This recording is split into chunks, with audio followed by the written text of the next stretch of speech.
प्रिय विद्यार्थियों, बीए भाग प्रथम के प्रथम प्रश्न पत्र समाजशास्त्र का परिचय के पाठ्यक्रम के द्वितीय खंड में हम लोग संस्कृति की अवधारणा के बारे में बात कर रहे थे। और जैसा कि आपको पूर्व में भी कई बार बताया जा चुका है, इस द्वितीय खंड के अंतर्गत हमने विभिन्न समाजशास्त्रीय मूलभूत अवधारणाओं से संबंधित विचार आपके साथ साझा किए हैं। इसी क्रम में समाजशास्त्रीय दृष्टिकोण से एक बड़ी महत्वपूर्ण अवधारणा है संस्कृति की अवधारणा। इस संस्कृति की अवधारणा के बारे में हम गत कक्षा में आपके साथ बात कर रहे थे। संक्षेप में उन सब बातों को आपके साथ दोहराते हुए, जो बातें हमने पिछली कक्षा में करी थी, उन बातों को संक्षेप में दोहराते हुए हम लोग संस्कृति के अध्याय को आगे बढ़ाने का प्रयास करेंगे। जब संस्कृति का अध्याय हमने प्रारंभ किया था, तब एक प्रश्न हमने आपके सामने रखा था। बड़ा साधारण सा प्रश्न था, और प्रश्न यह था कि मनुष्य और पशु में क्या अंतर है, मनुष्य और पशु में भेद का आधार क्या है। क्योंकि सबको पता है मनुष्य मनुष्य है, पशु पशु है। मनुष्य पशुओं से पृथक है। मनुष्य उस प्रकार का व्यवहार नहीं करता जिस प्रकार का व्यवहार पशु करते हैं। ठीक है, इसलिए मनुष्य और पशु में भेद है, लेकिन इस मनुष्य और पशु में भेद का आधार क्या है, या हम किस आधार पर इनको पृथक कर सकते हैं कि साहब ये तो पशु है और ये मनुष्य है। इसके अंतर्गत हमने आपको बताने का प्रयास किया था कि मनुष्य और पशु में जो भेद का आधार है, वो भेद का आधार संस्कृति है, कल्चर है। ठीक है, मनुष्य और पशु में जो अंतर है, वो अंतर किसका अंतर है? वो संस्कृति का अंतर है। मनुष्य के पास संस्कृति है और पशु के पास संस्कृति नहीं है। ये सबसे महत्वपूर्ण अंतर दोनों में है।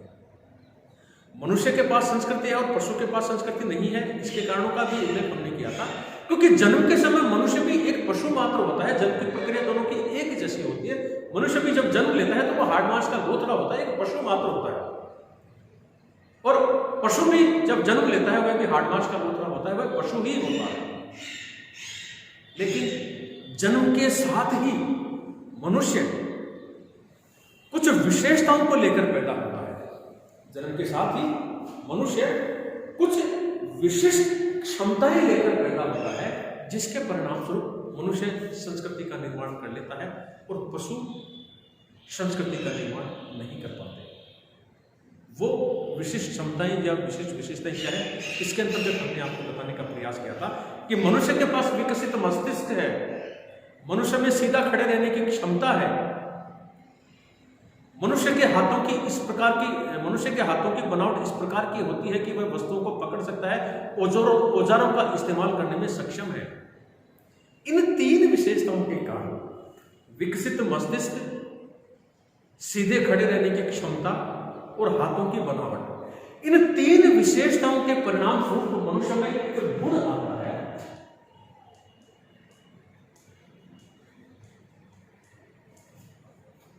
और उस गुण को हम लोग सृजनशीलता या क्रिएटिविटी कह सकते हैं। विकसित मस्तिष्क, सीधे खड़े रहने की क्षमता, हाथों की बनावट, इन तीन विशेषताओं के परिणाम स्वरूप मनुष्य में एक गुण विकसित हो जाता है, जिसको क्रिएटिविटी या सृजनशीलता कहते हैं। जिस गुण के कारण मनुष्य में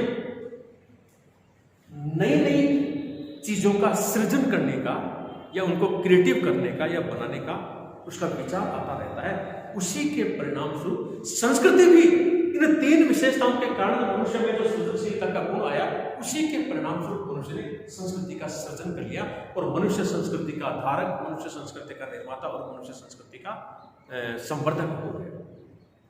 इस प्रकार से मनुष्य और पशु में जो भेद का आधार है, वह है संस्कृति। आप लोगों को पता होगा कि कई बार कोई व्यक्ति जब इस प्रकार का व्यवहार कर लेता है सोसाइटी में रहते हुए, जिस प्रकार के व्यवहार की अपेक्षा समाज उससे नहीं करता है, कई बार मनुष्य इस प्रकार का व्यवहार समाज में रहकर कर लेता है जिस प्रकार के व्यवहार की समाज उस व्यक्ति से अपेक्षा नहीं करता, तो उस व्यक्ति को कहा जाता है कि जानवर कहीं का, गधा कहीं का। इसका मतलब क्या है किसी व्यक्ति को जानवर कहा जा रहा है, किसी व्यक्ति को गधा कहा जा रहा है, इसका मतलब क्या है? क्योंकि उसी व्यक्ति ने ठीक उसी प्रकार का व्यवहार करने का प्रयास किया है जिस प्रकार का व्यवहार जानवर करते हैं। जिस प्रकार के व्यवहार की एक व्यक्ति से, समाज के क्रियाशील सदस्य से जिस प्रकार के व्यवहार की अपेक्षा नहीं की जाती, इस प्रकार का जब व्यवहार कर लेता है तो उस व्यक्ति को कहा जाता है कि जानवर कहीं का। क्यों? क्योंकि मनुष्य का व्यवहार पशुओं के व्यवहार से भिन्न है, पृथक है। और उसका सबसे बड़ा कारण यह है कि मनुष्य के पास संस्कृति है, मनुष्य संस्कारवान है, मनुष्य सृजनशील है, और जिसके परिणामस्वरूप मनुष्य से संस्कृति का निर्माण कर लिया। और उस संस्कृति के अंतर्गत रहकर ही, उस संस्कृति के दायरे में रहकर ही व्यक्ति समाज का क्रियाशील सदस्य बनता है और समाज के बताए गए तौर तरीकों के अनुसार अपनी आवश्यकताओं की पूर्ति करता है और समाज के संचालन में अपना योगदान देता है। इसलिए मनुष्य और पशु में भेद किया जाता है। ठीक है, तो मनुष्य ने जो संस्कृति, मनुष्य के पास संस्कृति है और पशु के पास संस्कृति नहीं है। उसके जो कारण हुए कि मनुष्य कुछ विशिष्ट क्षमताओं के साथ पैदा होता है और वे जो क्षमताएं हैं मनुष्य का विकसित मस्तिष्क। इसका मतलब यह नहीं कि पशुओं के पास मस्तिष्क नहीं होता है, पशुओं के पास भी मस्तिष्क होता है, लेकिन वो कम विकसित होता है, अल्प विकसित होता है तुलनात्मक दृष्टिकोण से। अब इन तीन विशेषताओं के कारण मनुष्य में सृजनशीलता का गुण आ जाता है, जिसके परिणामस्वरूप उसने संस्कृति को सृजित कर लिया या संस्कृति का सृजन कर लिया। कारण विकसित मस्तिष्क में, जो डेवलप्ड माइंड है, विकसित मस्तिष्क में नए नए विचार आते रहते हैं। कहते हैं ना कि लाइफ में हो आराम तो आइडियाज आते हैं। विकसित भाई व्यक्ति कुछ सोचेगा और वो सोचेगा कब? जब उसका मस्तिष्क विकसित होगा। तो मनुष्य के विकसित मस्तिष्क में नए नए विचार आते रहते हैं और इन विचारों को मूर्त रूप प्रदान करने में, मनुष्य के मस्तिष्क में नए नए विचार आते रहते हैं और इन विचारों को मूर्त रूप प्रदान करने में उसके शरीर की बनावट उसको सहयोग प्रदान करती है, जिसके परिणाम स्वरूप उसमें सृजनशीलता का गुण आ जाता है। विकसित मस्तिष्क है, विकसित मस्तिष्क है, सीधे खड़े रहने की क्षमता है और वस्तुओं को या औजारों को पकड़ने की उसमें क्षमता है। तो विकसित मस्तिष्क को मूर्त रूप प्रदान करने में उसके शरीर की बनावट व्यक्ति को सहयोग प्रदान करती है, जिसके कारण वो नई नई चीजों का आविष्कार कर लेता है। ये हमारे सामने आज जो मोबाइल फोन है, सेल फोन है, कंप्यूटर है, लैपटॉप है, बस है, ट्रेन है, हवाई जहाज है, जो कुछ भी नए नए तकनीकी जो साधन हमारे सामने आते जा रहे हैं, वो किसके परिणाम है? वो मनुष्य के विकसित मस्तिष्क के परिणाम है। मनुष्य ने कभी सोचा कि जिस प्रकार से एक पक्षी हवा में उड़ता है, क्या मनुष्य भी हवा में उड़ सकता है? ये बात एक पशु के मस्तिष्क में नहीं आई, क्योंकि उसका मस्तिष्क अल्प विकसित था या कम विकसित था। मनुष्य का मस्तिष्क विकसित था, अधिक विकसित था, इसलिए उसके मस्तिष्क में एक विचार आई कि जिस प्रकार से एक पक्षी हवा में उड़ता है, क्या इंसान भी हवा में उड़ सकता है? ये विकसित मस्तिष्क में एक आइडिया आया, एक विचार आया, और इस विचार को मूर्त रूप प्रदान करने में उसके शरीर की बनावट ने उसको सहयोग प्रदान किया। वो सीधे खड़े रहने की क्षमता, वो हाथों की बनावट, जिसके परिणाम से उसने हवाई जहाज और हेलीकॉप्टर या वायुयान का आविष्कार कर लिया और उस सपने को साकार कर दिखाया कि जिस प्रकार से पक्षी हवा में उड़ता है, क्या हवा में मनुष्य उड़ सकता है? आज मनुष्य हवा में उड़ रहा है। एक और प्रश्न हम आपके सामने साधारण सा रखना चाहेंगे। एक टाइगर है, चीता, एक मनुष्य है। मनुष्य और चीते की जब दौड़ करवाई जाए तो आगे कौन निकले? निश्चित तौर पर चीता सबसे अच्छा धावक माना जाता है। तो आपका जवाब मेरे ख्याल से यही होगा कि सब चीता आगे निकले। लेकिन यह ख्याल या यह जवाब सही नहीं है। क्यों? चीता नो डाउट निश्चित रूप से तेज धावक है, वो मनुष्य से बहुत तेज दौड़ता है, मनुष्य को कभी भी पीछे छोड़ जाएगा। लेकिन मनुष्य के पास विकसित मस्तिष्क है। चीता तो अपने पैरों से दौड़ेगा, मनुष्य अपने मस्तिष्क से दौड़ेगा। वो एक उच्च तकनीकी प्राप्त मोटरसाइकिल से दौड़ लगाएगा। तो क्या चीता मनुष्य से आगे निकल पाएगा? बिल्कुल भी चीता आगे नहीं निकल पाएगा, क्योंकि उच्च तकनीकी प्राप्त जो बाइक है, मोटरसाइकिल है या अन्य कोई वाहन है, उससे मनुष्य दौड़ लगाएगा। और आप कहेंगे साहब बात तो दौड़ के, तो मनुष्य दिमाग से दौड़ रहा है भाई, वो अपने कम दिमाग है, कम विकसित दिमाग से और पैरों से दौड़ रहा है। तो मनुष्य इस दौड़ में आगे निकलेगा। क्यों? क्योंकि मनुष्य के पास विकसित मस्तिष्क है। मनुष्य ने विकसित मस्तिष्क के परिणाम से एक नई चीज का आविष्कार कर लिया, एक चीते से अच्छा और तेज धावक बन गया। इसलिए हम कहते हैं कि मनुष्य और पशु में संस्कृति, मनुष्य और पशु में जो भेद का आधार है वो संस्कृति है, और संस्कृति इन 3 विशेषताओं के परिणाम से मनुष्य ने संस्कृति का निर्माण कर लिया, पशु संस्कृति का निर्माण नहीं कर पाए। हम ये भी बात कर रहे थे कि मनुष्य एक तरफ जहां संस्कृति का निर्माता है, धारक है, समर्थक है, दूसरी तरफ है स्वयं संस्कृति की उपज है, संस्कृति द्वारा निर्मित है। भाषा मनुष्य का, भाषा जो है संस्कृति का सबसे महत्वपूर्ण आविष्कार है, सबसे बड़ा आविष्कार है, जिसके माध्यम से वह अपने उद्वेगों को, संवेगों, भावनाओं को, विचारों को अभिव्यक्त कर सकता है, अपने विचारों को एक व्यक्ति से दूसरे व्यक्ति तक पहुंचा सकता है। ये सारी की सारी बातें हम लोग चर्चा में कर चुके हैं। समाजशास्त्र दृष्टिकोण से कोई भी संस्कृति हीन या श्रेष्ठ नहीं होती है। ये भी हमने आपको बताया था कि कोई भी संस्कृति अच्छी या बुरी, ऊंची या नीचे नहीं होती है। हर संस्कृति अपने आप में अद्वितीय, अद्भुत, यूनिक होती है, अच्छी या बुरी नहीं होती है, क्योंकि संस्कृति में अनुकूलनशीलता का गुण होता है। संस्कृति परिवर्तनशील होती है, संस्कृति जड़ नहीं है। संस्कृति अपने आप को समय सापेक्ष और स्थान सापेक्ष परिवर्तित करती रहती है। जैसा समय और स्थान होता है वैसा अपने आप को बदलती रहती है। जैसा समाज होगा वैसी उसकी संस्कृति होगी। हर समाज की अपनी पृथक संस्कृति होती है। ये सारी बातें हम लोग पिछली क्लास में कर चुके हैं। आज हम संस्कृति की कुछ परिभाषाओं के बारे में बात करेंगे, जो कि विभिन्न विद्वानों, मानव शास्त्रियों और समाज शास्त्रियों द्वारा दी गई है। सबसे पहले टायलर की परिभाषा के बारे में बात करेंगे। टायलर एक जाने माने मानव शास्त्री हैं, जिन्होंने एक पुस्तक लिखी है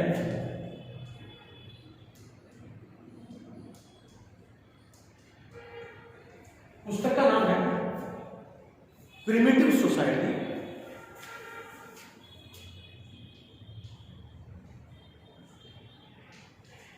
या आदिम समाज।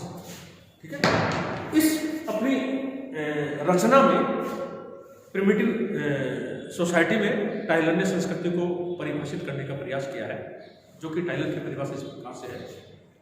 टायलर का कहना है कि संस्कृति वह जटिल समग्रता है, ध्यान से सुनिएगा, संस्कृति वह जटिल समग्रता है जिसमें हमारे ज्ञान, विश्वास, कला, आचार, कानून, प्रथा और ऐसी ही संस्कृति वह जटिल समग्रता है जिसमें हमारे ज्ञान, विचार, विश्वास, कला, आचार, कानून, प्रथा और ऐसी ही आदतों का समावेश होता है जिनको मनुष्य समाज का सदस्य होने के नाते ग्रहण करता है, एक्सेप्ट करता है। क्या कहते हैं टायलर अपनी कृति प्रिमिटिव सोसाइटी में? संस्कृति वह जटिल समग्रता है जिसमें हमारे ज्ञान, विश्वास, आचार, कानून, प्रथाएं और ऐसी ही आदतों का समावेश होता है जिसको मनुष्य समाज का सदस्य होने के नाते ग्रहण करता है। दैट इज कल्चर, उसको संस्कृति कहा जाता है। इसमें एक बात उभर कर आती है कि पहली बात तो तभी संस्कृति तभी संभव है जब व्यक्ति समाज में रहेगा। कहा ना कि जिसको व्यक्ति समाज का सदस्य होने के नाते ग्रहण करता, अपने अंदर उतारता है, वो समाज का क्रियाशील सदस्य बनता है। क्या है? संस्कृति हमारे वह जटिल समग्रता है। समग्रता का मतलब इसमें बहुत कुछ शामिल है, और वो शामिल क्या है? हमारे ज्ञान है, हमारा विश्वास, हमारे आचार है, कानून है, प्रथाएं हैं, ऐसी ही आदतों का समावेश जिनको व्यक्ति समाज का सदस्य होने के नाते ग्रहण करता है। That is culture. टायलर ने उसको संस्कृति कहा।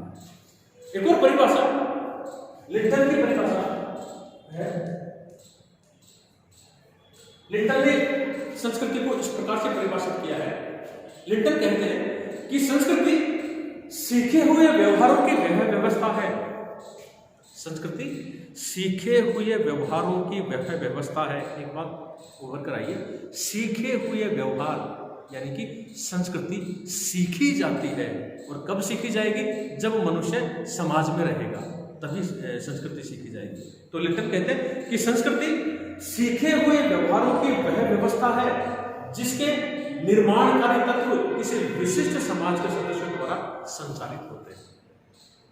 लिंटन का कहना है कि संस्कृति सीखे हुए व्यवहारों की वह व्यवस्था है जिसके निर्माणकारी तत्व यानी कि जिससे मिलकर संस्कृति बनती है, जिनके निर्माणकारी तत्व किसी विशिष्ट समाज के सदस्यों द्वारा संचालित होते हैं, जिनके समाज में रहकर ही व्यक्ति संस्कृति को ग्रहण कर सकता है और संस्कृति के जो निर्माणकारी तत्व हैं वे समाज के सदस्यों के द्वारा ही संचालित होते हैं, ऐसा लिंटन का कहना है। एक और परिभाषा है जो कि बड़ी महत्वपूर्ण परिभाषा है, हर्स्कोविट्ज़।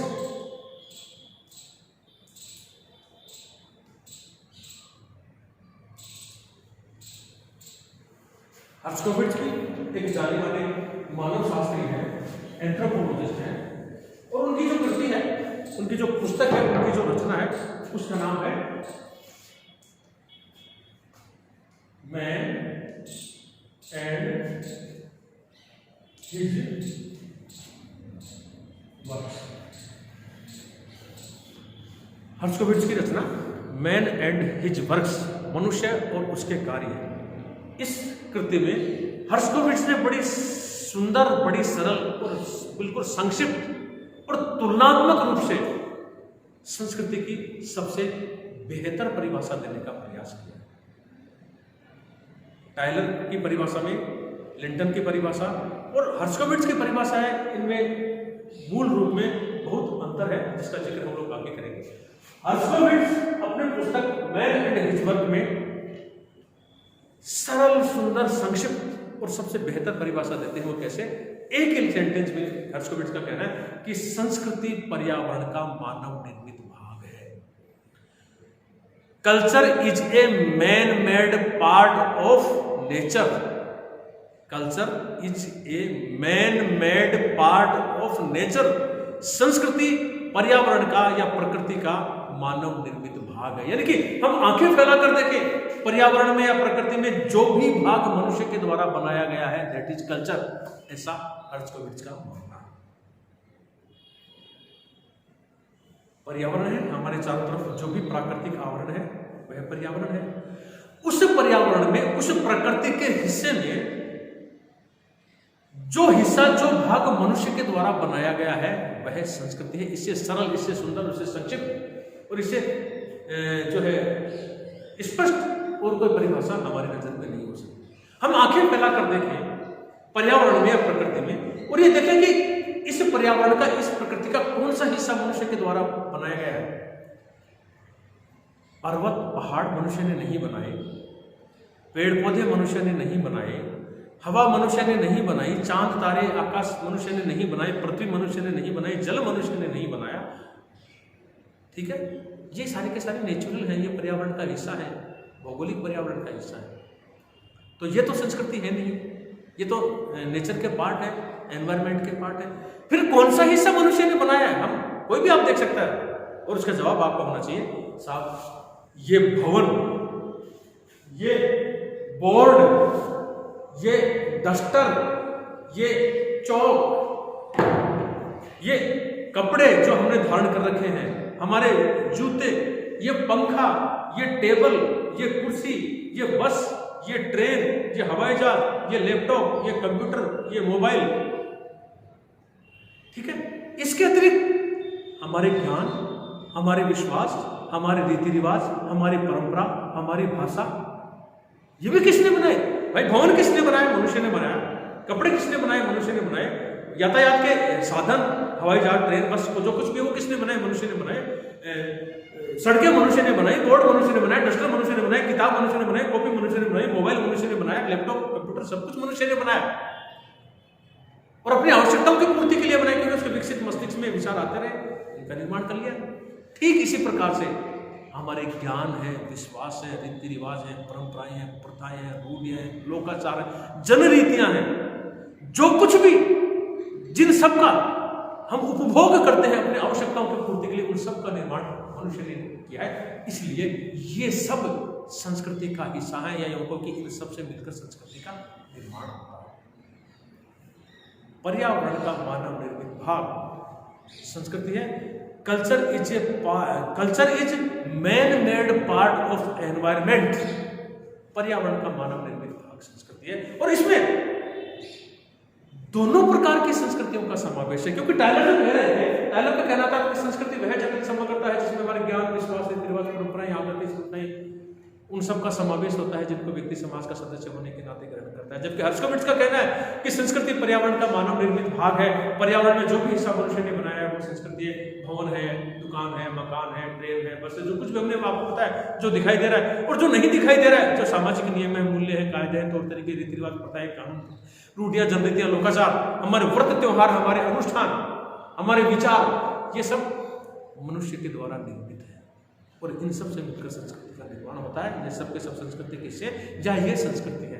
टाइलर और हर्स्कोविट्ज की परिभाषा में जो सबसे महत्वपूर्ण परिभाषा है वो कौन सी परिभाषा हो सकती है?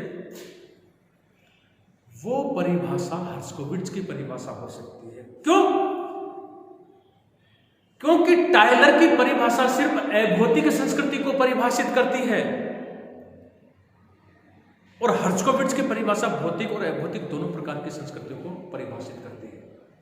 क्योंकि जो हिस्सा दिख रहा है और मनुष्य ने बनाया है वो संस्कृति का हिस्सा है, वो संस्कृति है। जो हिस्सा दिख नहीं रहा है लेकिन जिन सामाजिक नियमों, मूल्यों, कायदों, विचारों, तौर तरीकों, लोकाचार, जनाचार, जनमत, जिन सब की हम लोग बात करें जो कि दिखते नहीं है लेकिन मनुष्य के द्वारा ही बनाए गए हैं, जो कि हमारी आवश्यकताओं की पूर्ति में सहायक है। इसलिए कहा जाता है कि तुलनात्मक रूप से हर्स्कोविट्ज की परिभाषा सरल, सिंपल, संक्षिप्त, सुंदर, सटीक और तुलनात्मक रूप से संस्कृति की सबसे अच्छी परिभाषा है। क्योंकि जहां टाइलर केवल अभौतिक संस्कृति की परिभाषा प्रस्तुत करते हैं अपनी पुस्तक प्रिमिटिव सोसाइटी में, वहां हर्स्कोविट्ज अपनी पुस्तक मैन एंड हिज वर्थ में दोनों प्रकार की संस्कृति, भौतिक और अभौतिक दोनों प्रकार की संस्कृतियों को परिभाषित कर सकते हैं। इसलिए हम कहते हैं कि हर्स्कोविट्ज की परिभाषा ज्यादा बेहतर परिभाषा है। इसी प्रकार से एक और सामाजिक मानव शास्त्री है मेलिनोव्स्की ने भी संस्कृति को परिभाषित किया है। मेलिनोव्स्की का कहना है कि मेलिनोव्स्की के अनुसार संस्कृति मनुष्य की कृति है। मनुष्य कृति का मतलब मनुष्य के द्वारा निर्मित है। मेलिनोव्स्की कहते हैं कि संस्कृति मनुष्य की कृति है तथा एक साधन है जिसके द्वारा वह अपने लक्ष्य की प्राप्ति करता है। मनुष्य की कृति है, एक साधन है जिसके द्वारा अपने लक्ष्य की प्राप्ति करता है। एक बात स्पष्ट होगी पुनः कि मनुष्य के द्वारा निर्मित है, साधन है, यानी कि मनुष्य अपनी आवश्यकताओं की पूर्ति संस्कृति के अंतर्गत रहकर करता है, अपने लक्ष्य की पूर्ति संस्कृति के अंतर्गत रहकर करता है। ऐसा मेलिनोव्स्की का मानना है। इस प्रकार से इन जो विद्वानों की परिभाषा देखी, आपने टॉयलर की परिभाषा देखी, आपने लिंटन की परिभाषा देखी, हर्स्कोविट्ज की परिभाषा देखी, मेलिनोव्स्की की परिभाषा देखी। ठीक है, इनमें तुलनात्मक रूप से हम ये कह सकते हैं कि हर्स्कोविट्ज की परिभाषा दोनों प्रकार की संस्कृतियों को परिभाषित करती है। इस प्रकार से समाजशास्त्री दृष्टिकोण से संस्कृति की अवधारणा कहने को यह छोटी सी अवधारणा लगती है लेकिन बड़ी व्यापक अवधारणा है जो एक समाजशास्त्र के विद्यार्थी को जानना जरूरी है। Thank you.